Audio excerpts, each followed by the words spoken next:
नमस्कार मित्रांनो, मी तेजस. मी पुण्यात राहतो. ॲक्चुअली मी आज निघालो होतो, पण बघितलं तर टायरची कंडिशन खूप खराब होती माझ्या. सो विचार केला की आता टायर चेंजच करू. तर मी PCMCमध्ये होतो, तर तिथं जवळपास मला थेरगावमध्ये कृष्णा टायर्स भेटले, तिकडे गेलो.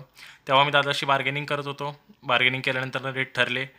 गाडी जॅकवर चढवली, नवीन टायर बघितले.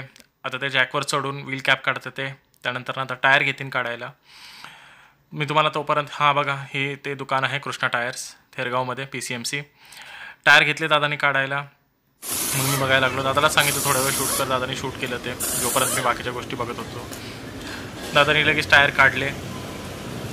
अजून दुसऱ्या भावाला दिले, जिथं तो टायर काढायला लागला रेममधनं टायर काढून त्यांनी पूर्णपणे त्याला वेगळं केले आणि दुसरे टायर्स घेतले काढायला. जसे बाकीचे असं एक एक एक एक एक एक करत त्यांनी चारही टायर काढले, व्हील कॅप्स काढले, टायर काढले आणि हवा सोडायला लागले.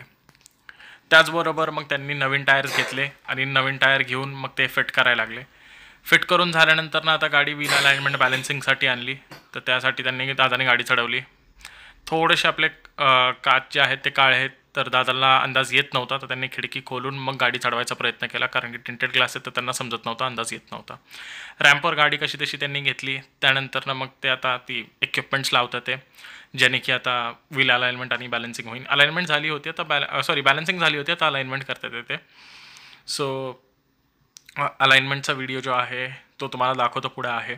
तो आता बॅलन्सिंगचा अलाइनमेंटचा कम्प्युटराइज आत्ता होती.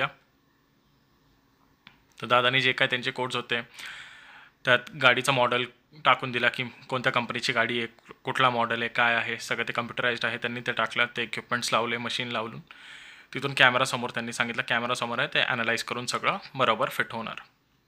आता ह्या साईडला जे आहे ती गाडी खेचत होती राईटला, मग त्यांनी ते ठीक केलं. ते झाल्याच्या नंतर ना आता आपण बघू शकतो की हे झालं पूर्णपणे. मी बघत होतो, दादा शूट करत होता.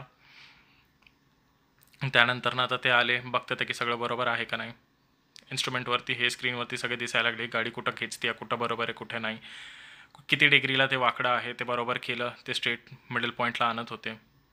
त्यानंतर हे सगळं करून बिल वगैरे पे करून मी निघाल्या मला थेरगावला एवढा ट्रॅफिक भेटला की विचारू नका. जसं घरापाशी आलो, साबुदाणा वडा भेटला, कारण की मला उपास होता.